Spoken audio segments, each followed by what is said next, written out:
berdoa kepada Allah Subhanahu wa taala ketika sudah nampak hilalnya. Ketika hilal sudah nampak, maka beliau berdoa, Allahumma ahillahu alaina bil yumni wal iman wassalamati wal islam. Assalamualaikum warahmatullahi wabarakatuh. Jangan lupa like, share, and subscribe our channel Ustadz Hasbullah. Kita membahas tentang adatun Nabi sallallahu alaihi wasallam, yaitu kebiasaan-kebiasaan Rasulullah sallallahu alaihi wasallam itu berkaitan dengan bulan Ramadan. Karena ini menjadi tuntunan Rasulullah sallallahu alaihi wasallam. Karena memang Rasulullah itu adalah pedoman kita dalam beramal. Laqad kana lakum fi Rasulillahi uswatun hasanah, sebagai contoh, sebagai tauladan. Maka para ulama dalam beberapa kitab itu menulis tentang kebiasaan-kebiasaan Rasulullah sallallahu alaihi wasallam di bulan Ramadan.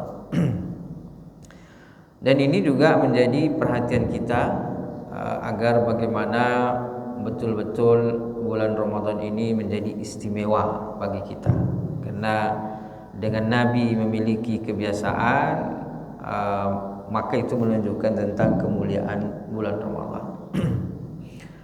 Yang pertama, qabla qudumi Ramadan, sebelum datangnya bulan Ramadan atau menjelang bulan Ramadan. Nabi sallallahu alaihi wasallam memperhatikan tentang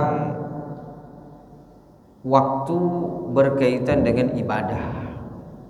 Jadi salah satu yang sangat penting dalam Islam itu adalah awqat al-ibadah, waktu yang berkaitan dengan ibadah. Makanya waktu ini sangat penting karena ada waktu tertentu di mana di situ ibadahnya tertentu. Memang ada ibadah itu tidak terikat dengan waktu. Sedekah kapan saja,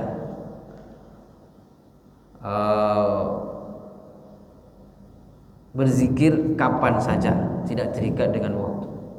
Nah, tapi ada ibadah-ibadah yang terikat dengan waktu, sehingga kita diperintahkan untuk intibah terhadap waktu itu, perhatian terhadap waktu itu. Kenapa? Karena kalau lewat sedikit selesai. Seperti puasa ini, ya semenit maksudnya waktu sholat subuh makan, berarti puasanya tidak sah. Maka begitu pentingnya waktu itu. Nah, salah satu yang sangat penting kalau kita lihat bagaimana Rasulullah dan para sahabat, ya terkait dengan hilal Ramadan ini, untuk menentukan kapan awal Ramadan itu. Nah, jadi memang Nabi dan para sahabat ini sangat memperhatikan, sehingga begitu banyak hadis-hadis berkaitan dengan hilal. Bahkan dalam sebuah riwayat disebutkan, suatu hari Umar bin Khattab radhiyallahu anhu melihat para sahabat itu dengan Nabi sallallahu alaihi wasallam, tara'atin Nabi was sahaba, di mana para Nabi dan para sahabat itu berbincang tentang hilal, dan mereka berdiskusi tentang itu, udah nampak atau belum, udah nampak atau belum. Nah, jadi diskusilah. Kalau sekarang mungkin diskusinya dalam sidang isbat gitu. Itu nampak atau belum, udah nampak, udah ada yang lihat atau belum. Lalu kemudian tiba-tiba datang Umar bin Khattab radhiyallahu anhu dan mengatakan, ya Rasulullah, inni qad ra'aitul hilala. Ya Rasulullah, aku telah melihat hilal. Maka kemudian Nabi sallallahu alaihi wasallam memerintahkan untuk berpuasa. Karena memang salah satu metode penetapan awal Ramadan itu biru'yatil hilal, dengan melihat hilal, dengan melihat. Dan ini metode mayoritas ulama, yaitu metode melihat. Maka oleh karena itu kemungkinan besar kita ini mayoritas Indonesia nanti kemungkinan besar itu puasanya adalah hari Kamis. Kenapa? Karena diperkirakan hilal di Selasa itu, hilal Ramadan di Selasa itu masih di bawah 3 derajat. Sehingga di bawah 3 derajat sesuai dengan metode penetapan isbat bahwa di bawah 3 derajat itu belum bisa terlihat. Jadi kalau masih di bawah 3 derajat kemungkinan besar belum bisa terlihat. Sehingga apa? Sehingga tentu kalau tidak terlihat maka metode ru'yah itu fa'akmilu Sya'ban 30, sempurnakanlah Sya'ban itu menjadi 30. Tapi entahlah nanti kalau tiba-tiba ada mukjizat, tiba-tiba hilalnya terlihat. Tapi kalau secara penelitian, secara ilmiah, bahwa di hari Selasa itu rasanya sangat kecil kemungkinan bahwa untuk terlihat, sehingga bisa jadi hilalnya itu tidak nampak, tidak terlihat, sehingga kemungkinan besar puasa mayoritas itu adalah hari Kamis. Nah, memang Muhammadiyah sudah menentukan hari Rabu karena memang sudah ada hilalnya, sudah ada, hanya saja belum bisa terlihat. Nah, jadi kalau metode hisab, Muhammadiyah menggunakan metode hisab, yaitu adalah dengan cara cukup dihitung saja, walaupun belum terlihat, yang penting sudah ada hitungannya sudah ada, maka sudah wajib berpuasa. Bapak Ibu yang dimuliakan Allah Subhanahu wa taala, itu perbedaan yang lumrah. Jadi kalau berbeda dalam masalah ini ya boleh-boleh saja, tapi sebaiknya kalau bisa menyatulah. Kalau bisa, kalau tidak juga ketemu caranya, ya mungkin tahun ini pakai hisab, tahun depan pakai ru'yah. Kan gitu. Jadi ganti-gantian. Tahun ini pakai hisab, tahun depan pakai ru'yah. Karena tidak bisa disatukan, yang pakai hisab, pakai ru'yah. Jadi kita berharap ada istilah dalam fikih itu qada'ul hakimi yarfa'ul khilaf, bahwa keputusan yang berwenang ini bisa mengangkat segala perbedaan yang ada. Jadi sebenarnya itu bisa menjadi solusi kalau misalnya mau semua berlapang dada untuk mengupayakan adanya kebersamaan di dalam puasa di bulan Ramadan.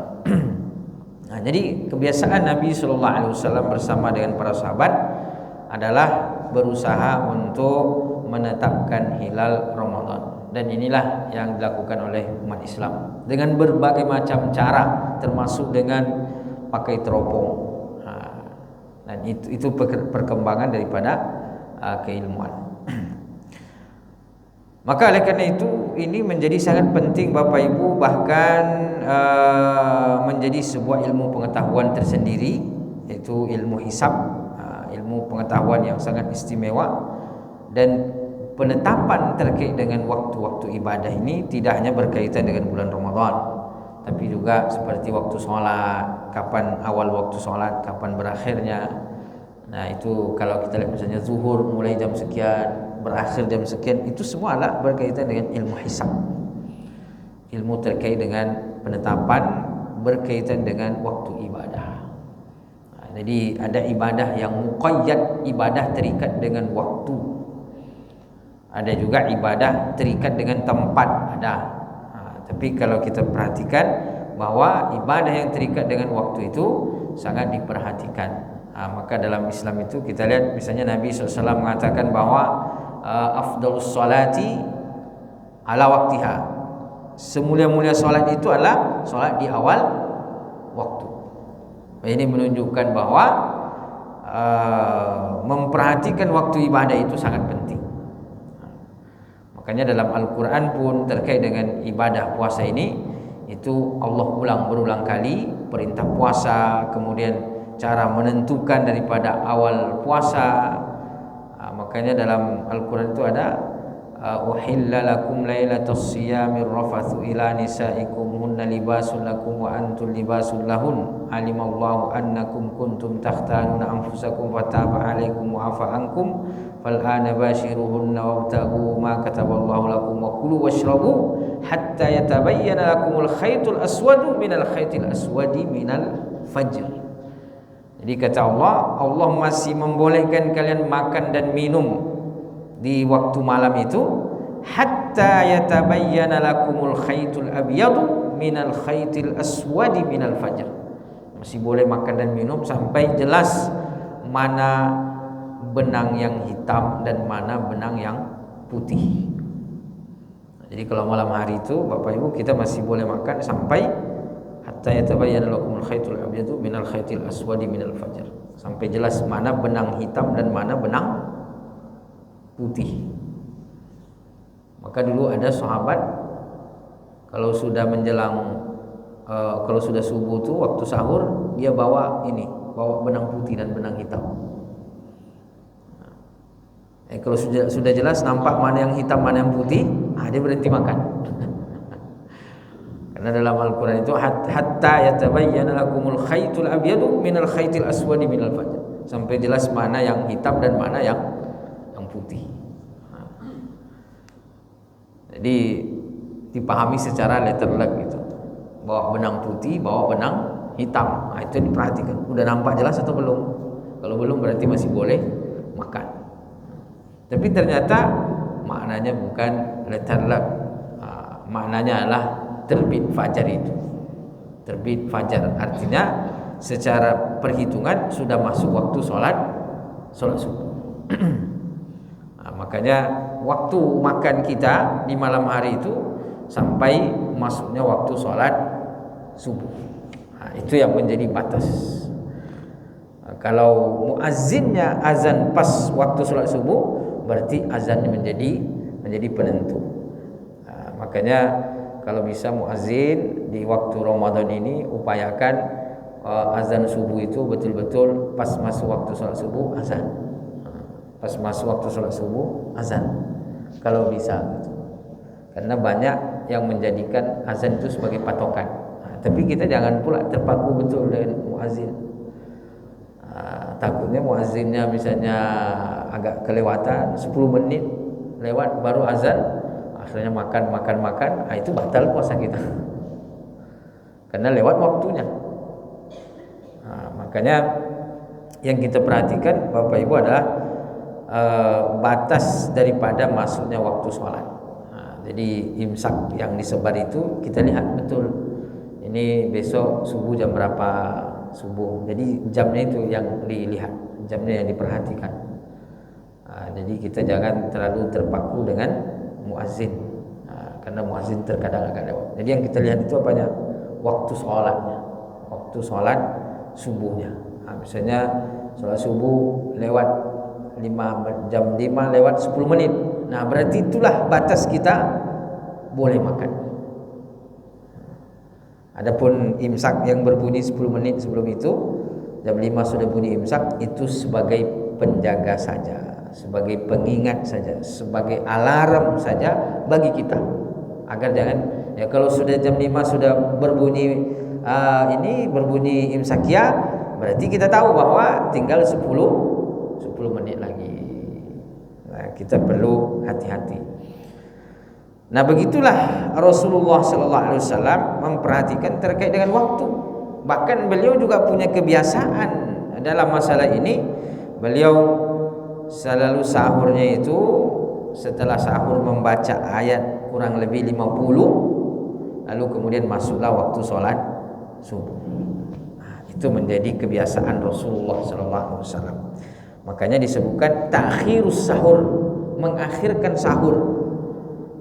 Karena Nabi sahurnya agak lambat. Berarti kalau kata para ulama diperkirakan baca 50 ayat itu ya kurang lebih sekitar 10 menit. Nah, berarti 10 menit sebelum masuknya waktu sholat subuh, kan ini agak akhir namanya. Karena ada juga yang sahur jam 2 misalnya. Wah, itu kecepatan tuh jam 2 itu. Nanti siang cepat laparnya, cepat hausnya gitu.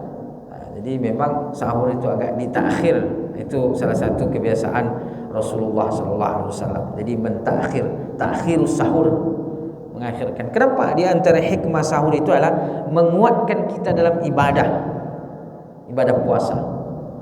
Jadi puasanya kuat berpuasa.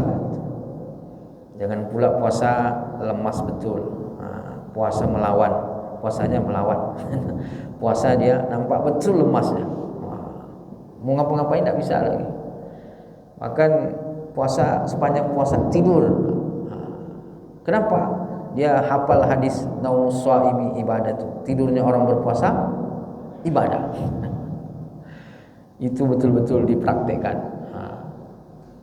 Jadi Nabi SAW menjadikan ibadah sahur itu sebagai wasilah untuk menguatkan dalam ibadah puasa. Jadi bagaimana ibadah puasa ini, kita puasa tapi tetap semangat dalam beraktivitas. Puasa tapi tetap semangat dalam bekerja.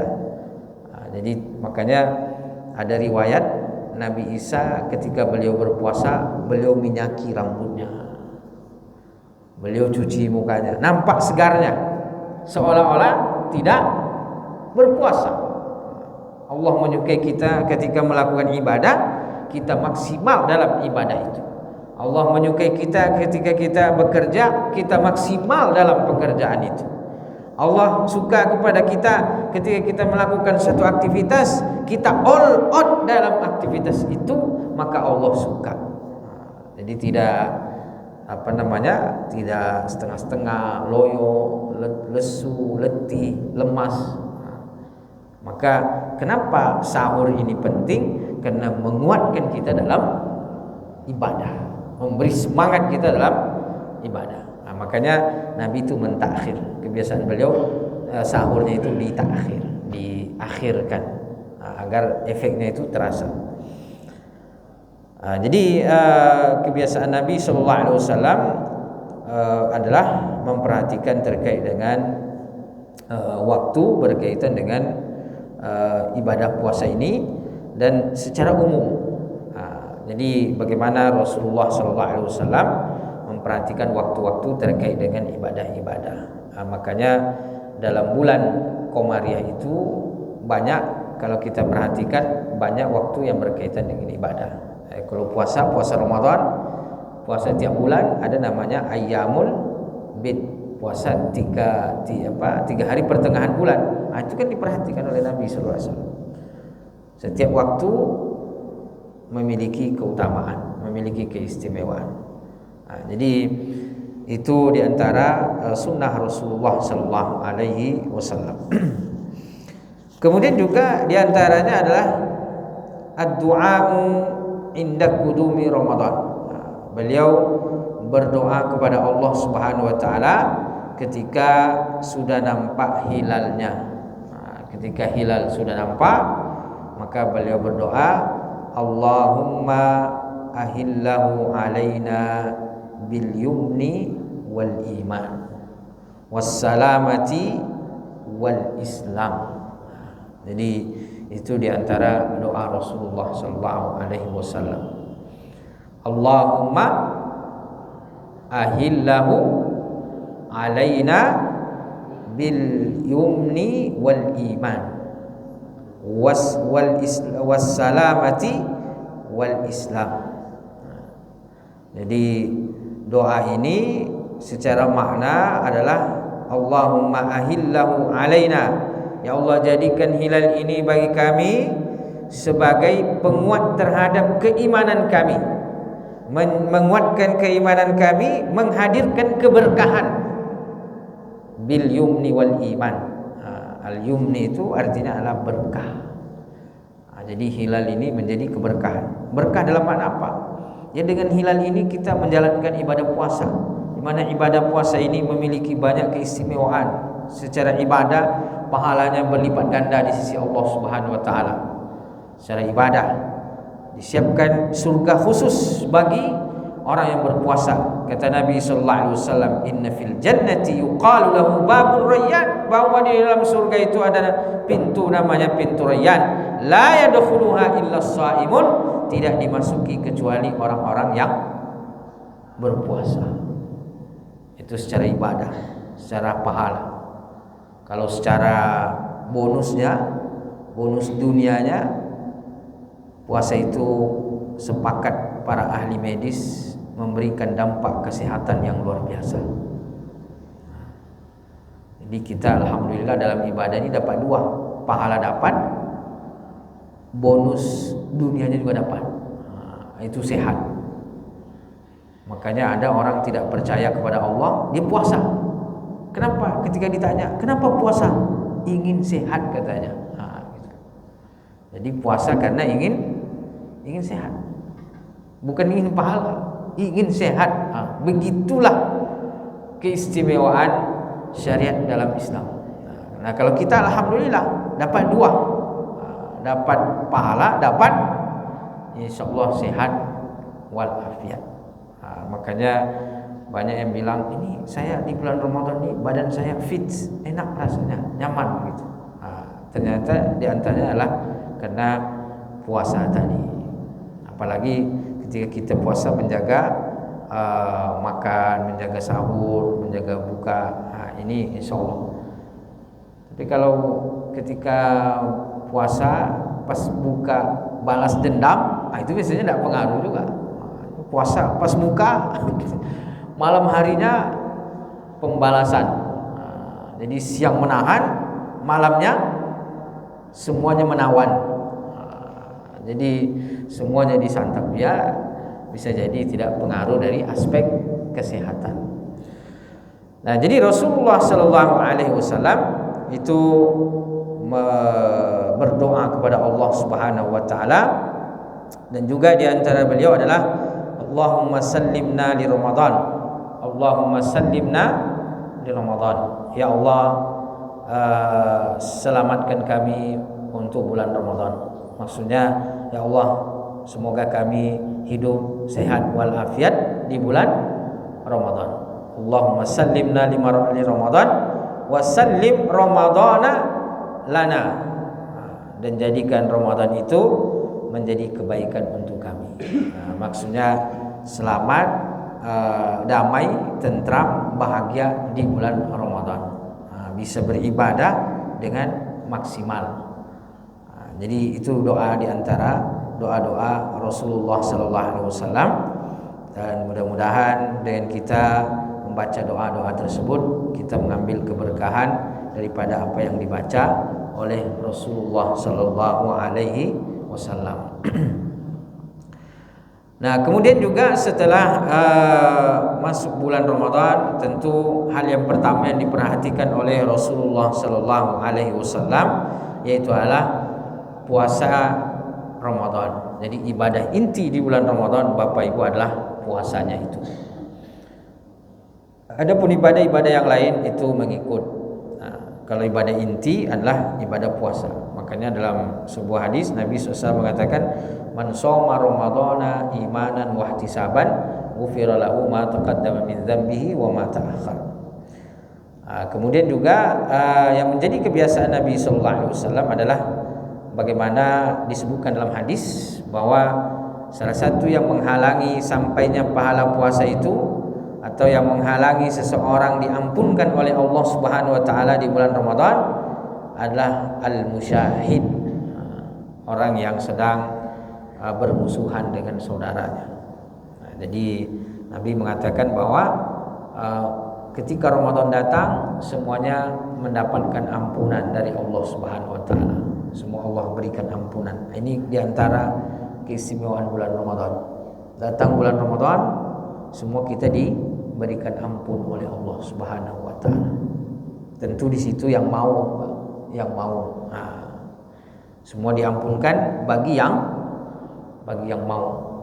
Yang tidak mau, ada yang tidak mau.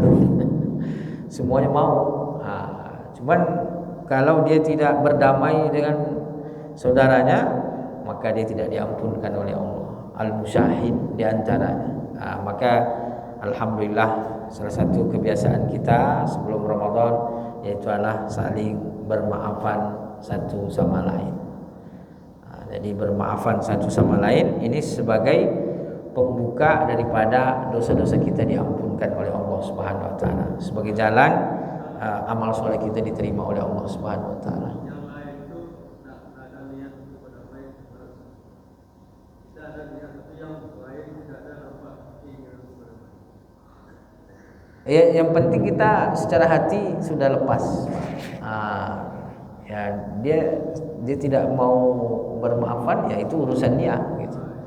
Tapi yang penting kita secara hati bahwa kita sudah berlapang dada. Tapi kita kan harus apa juga namanya ucapkan juga misalnya minta maaf sama mereka walaupun mereka tidak menerima atau apalah kan tidak tanpa komunikasi sama mereka. Itu kalau kita salah, Pak. Kalau kita yang salah. Tapi kalau dia yang salah, kita tidak perlu apa namanya? Tidak perlu kita yang harus memulai. Memang memulai untuk saling bermaafan itu ada keutamaan tersendiri. Kata Nabi SAW, "Idzal taqal muslimani", dua orang muslim yang saling tidak baikan lalu mereka berjumpa, maka kata Nabi SAW, "Fa khairuhuma alladzi yabda'us salam." Sebaik-baik di antara keduanya adalah yang memulai untuk menegur atau menyapa atau bermaafan. Nah, tentu di situ yang salah, Pak. Jadi kaidahnya tetap kepada yang salah yang menjadi beban yang harus memulai. Kalau yang terzolimi kan justru yang terzolimi itu ya dia dapat pahala, malah pahala orang yang terzolimi. Bahkan orang terzolimi ya doanya mustajab gitu. Nah, jadi di sini yang menjadi beban itu adalah terutama yang punya kezaliman, punya kesalahan. Nah, hanya saja dalam kehidupan kita kadang kita ada salah tidak merasa, sehingga disinilah pentingnya saling bermaafan. Walaupun mungkin kita merasa saya tidak pernah berbuat salah, tidak pernah ini, tapi mungkin ada kesalahan yang kita tidak merasa. Jadi intinya kita secara pribadi sudah lepas, sudah memberi maaf, sudah memaafkan gitu. Nah, ya, tetap yang bersalah ini yang menanggung. Nah, itu urusan dia dengan Allah Subhanahu wa taala. Kita secara pribadi sudah berlapang dada, sudah berlepas. Nah, itu Pak, itu yang penting. Jadi walaupun tidak berjabat tangan, tapi kita sudah merasa lepas, merasa istilahnya merasa legowo lah, merasa lapang. Udah sudah selesai, maka ini sudah cukup bagi kita yang mungkin terzolimi atau barangkali kita tidak merasa bahwa kita punya kesalahan atau ada orang yang menzolimi kita, tapi belum bisa kita untuk berjabat tangan secara langsung.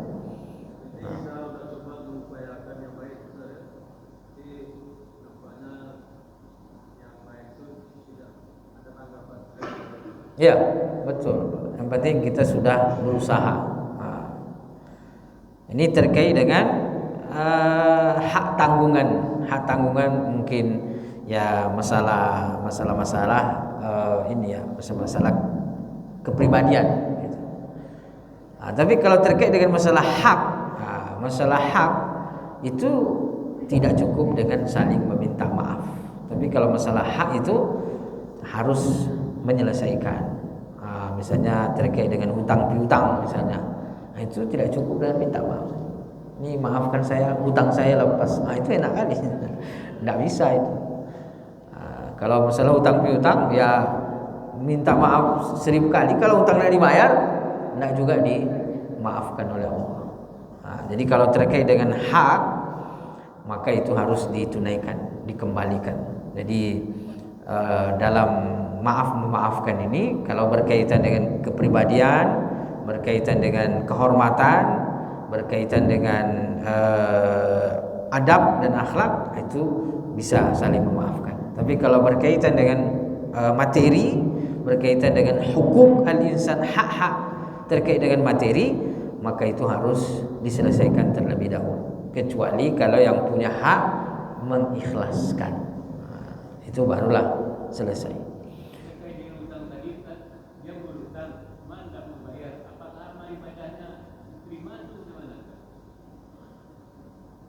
Dia ada dua, ada dua.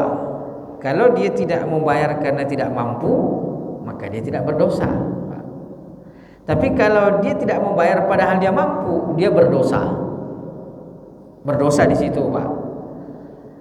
Tidaklah mempengaruhi amal yang lain. Nah, dia punya hutang, mampu dia tidak membayar, berdosa dia di situ. Matalul ghani zulmun, kata Nabi SAW. Orang yang mampu bayar hutang, punya hutang, mampu bayar hutang, sengaja dia mengulur-ngulur, zulmun, kezaliman, kata Nabi SAW. Jadi zalim. Nah, dia berdosa di situ, Pak. Kalau dia sholat, ya sholat ini ibadah tersendiri, maka tetap diterima lah gitu, Pak. Sholatnya, ibadahnya. Tapi kalau hutang piutangnya ini menjadi sebab karena dia tidak membayar, akhirnya putus silaturahimnya. Silaturahim jadi putus, belum bermasalah, kelahi jadinya. Itu menjadi sebab, bisa jadi menjadi penghalang terhadap yang lain. Itu misalnya karena hutang piutang jadi saling bermasalah. Masuk bulan Ramadan tidak juga selesai. Bisa jadi menjadi penyebab dia tidak mendapatkan ampunan dari Allah Subhanahu wa taala. Ini yang berhutang, Pak. Karena dia yang menjadi sebab rusaknya dari adanya permasalahan itu. Kalau yang memberi hutang tentu dia tidak ada masalah, Pak. Dia terzolimi, dia yang haknya diambil.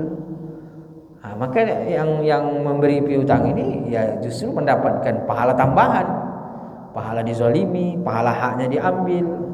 Itu. Jadi tidak membayar hutang, mengulur membayar hutang dosa. Kalau dia mampu, itu sudah menjadi dosa tersendiri. Kalau menyebabkan putusnya silaturahim sebagai tambahan dosa, bisa jadi berpengaruh pada ibadah yang lain. Ibadah yang lain tidak menjadi terima, itu karena dia. Makanya terkait dengan hak-hak muamalah ini, itu sangat penting untuk diselesaikan dengan cara yang baik. Tapi memang pada hari ini banyak orang itu tidak takut kepada Allah Subhanahu wa taala, hak orang dimakan, hak orang diambil, dan tidak ada itikad untuk meminta maaf. Ini tentu urusannya kepada Allah Subhanahu wa taala. Dan ya biasanya orang seperti ini akan mendapatkan hukuman sebelum di akhirat, di dunia sudah dihukum oleh Allah Subhanahu wa taala.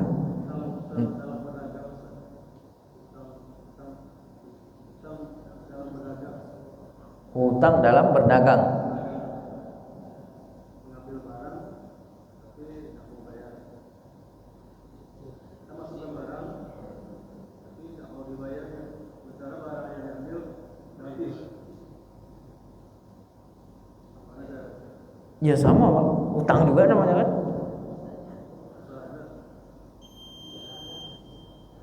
Ya berdosa, Pak. Berdosa. Apalagi merugikan orang. Masuk. Alasannya tidak mampu, belum ada uang. Sementara barang yang diambil gratis. Mau dicari barang lagi nggak ada lagi. Berarti dia melalaikan, Pak, karena barang itu sudah terjual dia tidak bayar. Berarti kan melalaikan bayar hutang namanya tuh. Nah, tadi kan sudah ada hadis Nabi, matalul ghani zulmun. Orang yang mampu bayar hutang melalaikan berdosa. Tadi kan dia sudah punya kemampuan. Ketika barang itu laku, mampu di situ kan. Adapun sekarang dia tidak mampu, tapi sebelumnya mampu. Dia tidak mampu sekarang karena kelalaiannya. Laku barang itu bukan bayar hutang, pergi jalan-jalan ke mall SKA kan, beli barang. Itu yang diutamakan bukan bayar hutang. Makanya dalam Islam itu yang diprioritaskan itu adalah bayar hutang kalau dia punya hutang. Bahkan jangan bersedekah kalau ada hutang. Tapi mungkin statement ini perlu dipahami juga, karena hari ini kan banyak orang berhutang, Pak. Nanti tidak ada pula yang bersedekah. Kenapa? Saya ada hutang gitu. Secara kaidah memang begitu. Jangan bersedekah kalau ada hutang yang harus dibayar. Dahulukan hutang. Cuman kan sekarang ada hutang yang belum jatuh tempo, ada hutang yang masih lama lagi kan. Nah, kalau kita pegang betul itu tidak bersedekah, kalau ada hutang nampaknya sedikitnya bersedekah. Karena hari ini banyak orang berhutang, pengusaha pun punya hutang juga. Jadi bisa dilihat, ditimbang bahwa hutang kita itu bisa jadi lebih sedikit daripada aset kita secara keseluruhan. Maka itu tidak menghalangi kita untuk bersedekah. Tapi kalau memang bulan itu tanggungan kita, hutang kita lebih besar daripada apa yang kita punya, yang kita prioritaskan adalah hutang. Begitulah Islam mengurut daripada mana yang prioritas. Jadi kalau ada tanggungan hak orang yang perlu ditunaikan, ya itu dulu. Kadang hari ini dia punya hutangnya tidak diperhatikan, tapi dia malah mentraktir ini, memberikan ini, itu tidak betul. Ada orang yang terzolimi, dia beramal soleh, tapi ada orang terzolimi, ini tidak benar. Yang diprioritaskan itu adalah hutangnya, karena itu adalah kewajiban. Bersedekah adalah sunnah. Ya, Bu.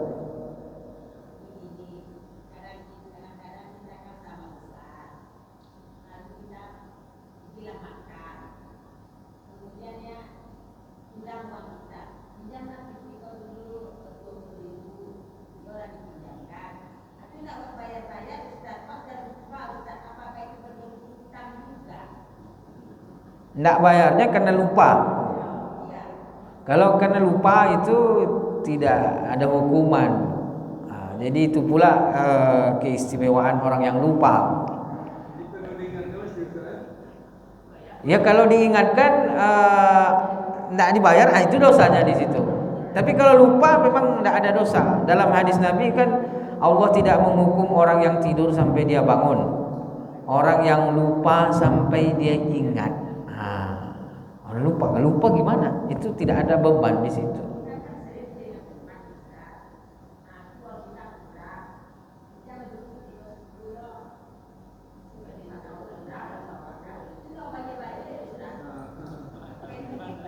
Karena lupa kan, Bu? Kalau lupa ya tidak ada masalah, tidak ada dosa kalau lupa. Berarti kalau kita lupa itu sedekah dari Allah. Allah bersedekah kepada kita kalau kita lupa. Tapi kalau pura-pura lupa, ini yang menjadi masalah. Biasanya kan hutang pasti kita ingatkan. Ada rasa di dalam hati itu. Ya harusnya, apalagi yang kita makan misalnya dendeng batoko misalnya kan. Masa yang diingat cuma dendengnya, hutangnya lupa itu. Jadi kalau kita lupa, betul-betul lupa, ini adalah nikmat dari Allah Subhanahu wa taala, karunia dari Allah. Jadi memang lupa itu adalah salah satu nikmat. Kalau kita ingat semua persoalan-persoalan hidup kita ini, Bapak Ibu, mungkin kita payah juga gitu. Nah, karena Allah berikan kita lupa, itu di antara nikmat. Kalau udah kebiasaan seperti itu, lalu menjam-jam, tapi kewajibannya Kalau sudah menjadi kebiasaan itu bukan lupa lagi itu, Pak. Itu akhlak, sudah akhlak buruk.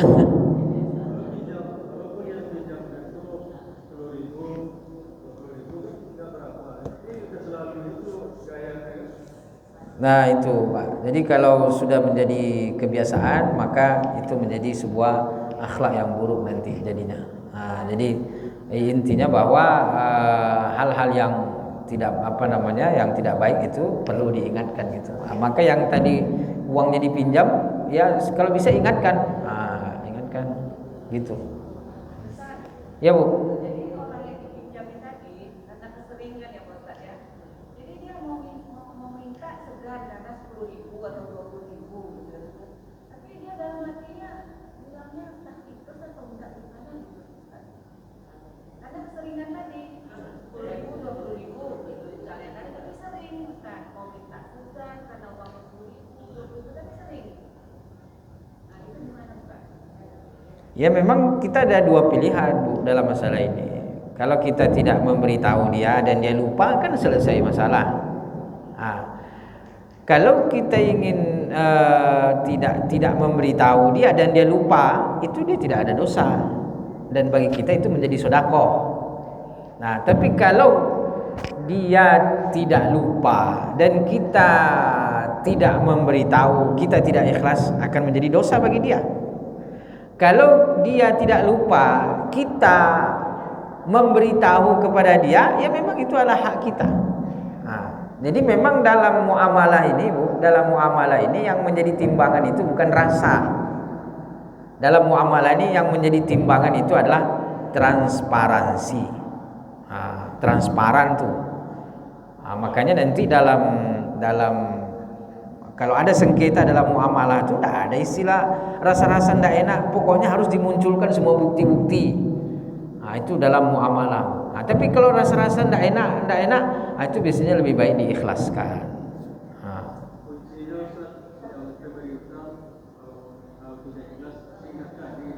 Ya betul. Kalau dia tidak ikhlas, maka sampaikan. Walaupun sebenarnya itu tidak menjadi beban bagi pemberi hutang, Pak. Ini tetap menjadi beban bagi penghutang. Kalau dia ingat tidak bayar, menjadi dosa bagi dia sampai akhirat. Tapi kalau dia betul-betul lupa, maka itu akan tidak dihisap oleh Allah Subhanahu wa taala. Maka yang memberi piutang ini itu kalau memang tidak lepas dengan hutang itu, tidak ikhlaskan, sebisa mungkin sampaikanlah kepada yang berhutang. Karena kalau dia betul-betul lupa, dia tidak dihukum oleh Allah dengan itu. Kalau dia betul tidak lupa, kita tidak ikhlas, itu akan menjadi beban bagi dia nanti. Menjadi beban. Tentu kita tidak ingin, lebih bagaimana tidak ada orang yang menjadi terbebani bermuamalah dengan kita. Jadi bagaimana muamalah ini semuanya selesai di dunia, tidak ada yang dibawa mati. Karena kalau sudah di akhirat itu tidak bisa diselesaikan dengan uang, tapi di akhirat itu diselesaikan dengan pahala. Maka selagi masih bisa diselesaikan di dunia, maka kita selesaikan di dunia ini, itu lebih baik. Begitulah kira-kira. Saya sebentar, mengenai sholat suruh dengan duha, itu apakah ada kaitan atau kita juga dengar bagian dari duha? Apa sebetulnya beda atau sama? Memang di sini ada perbedaan ulama, Pak. Jadi ada yang mengatakan bahwa sholat syuruk itu sholat duha di awal waktu. Ada. Jadi tidak ada istilah sholat sunat syuruk itu. Yang ada adalah duha di awal waktu. Itu pendapat pertama. Pendapat yang kedua, ada sholat sunat syuruk sendiri. Ketika syuruk itu ada sholat sunatnya. Itulah yang disebut dengan sholat sunat isyraq namanya. Sholat sunat isyraq. Jadi sholat ketika syuruk, itu sholat sunat isyraq. Dan kalau yang mengatakan bahwa sholat sunat isyraq ini berarti harus dilaksanakan ketika isyraq, ketika syuruk gitu. Tapi kalau kita lihat mayoritas ulama dalam masalah ini, itu sholat sunat isyraq itu sebenarnya adalah sholat sunat duha di awal waktu. Itu ada penjelasan seperti itu. Tapi ada juga memang tadi isyraq, sholat sunat isyraq ya sholat ketika syuruk. Hal ini diambil dari hadis Nabi, siapa yang sholat subuh berjamaah, duduk berzikir sampai terbit matahari, lalu kemudian dia sholat sunat 2 rakaat, itu dari situ diambil gitu. Jadi tidak ada masalah, Pak. Mau sholat sunat isyraq secara khusus, nanti sholat duha lagi, pahalanya lebih banyak. Kalau menjadikan sholat sunat syuruk itu, kita syuruk sholat sunat dijadikan sholat duha di awal waktu, ya sudah jadi duha, tidak ada masalah. Karena duha ini kan mulai dari terbitnya matahari sampai nanti sebelum masuk waktu zuhur, itu waktu duha semua tuh. Cuman afdolnya jam 9, jam 10, itu afdolnya gitu. Kalau mau sholat duha sekarang 2 misalnya, nanti jam segitu sholat 2 lagi, bagus juga. Karena afdolnya sholat duha itu 4 rakaat. Jadi dalam masalah ini tidak ada masalah, Pak. Itu mau sholat sunat isyraq dibedakan dengan duha, itu lebih bagus lagi, pahalanya lebih banyak gitu. Tapi kalau mau nanti kayaknya tidak bisa duha nih, udahlah ini aja lah duha, itu tidak ada masalah juga. Tidak solat sunat isyraq, tidak juga solat sunat duha, tidak juga masalah, karena dua-duanya sunnah gitu. Cuman sebisa mungkin dalam hidup ini kita berusaha untuk memperbanyak pintu-pintu kebaikan, karena kita tidak pernah tahu mana yang diterima oleh Allah Subhanahu wa taala. Baik, terima kasih dan mohon maaf, kita tutup dengan berdoa kepada Allah Subhanahu wa taala. A'udzubillahi minasyaitonir rajim. Bismillahirrahmanirrahim. Alhamdulillahil alamin wassalatu wassalamu ala sayidina Muhammad wa ala alihi washabihi ajmain. Allahumma ja'al jam'ana hadza jam'an marhuma wa tafarruqana min ba'di tafarruqan ma'suma. Allahumma ighfir lana dhunubana wa liwalidina warhamhum kama rabbawna shighara wa lil muslimina wal muslimat wal mu'minina wal mu'minat bi rahmatika ya arhamar rahimin.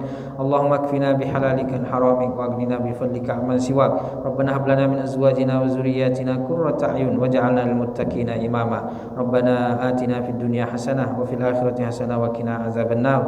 Wa sallallahu ala sayyidina Muhammadin wa ala alihi wasallama walhamdulillahi rabbil alamin. Taqabbalallahu minkum minna wa minkum taqabbal ya karim. Subhanakallahumma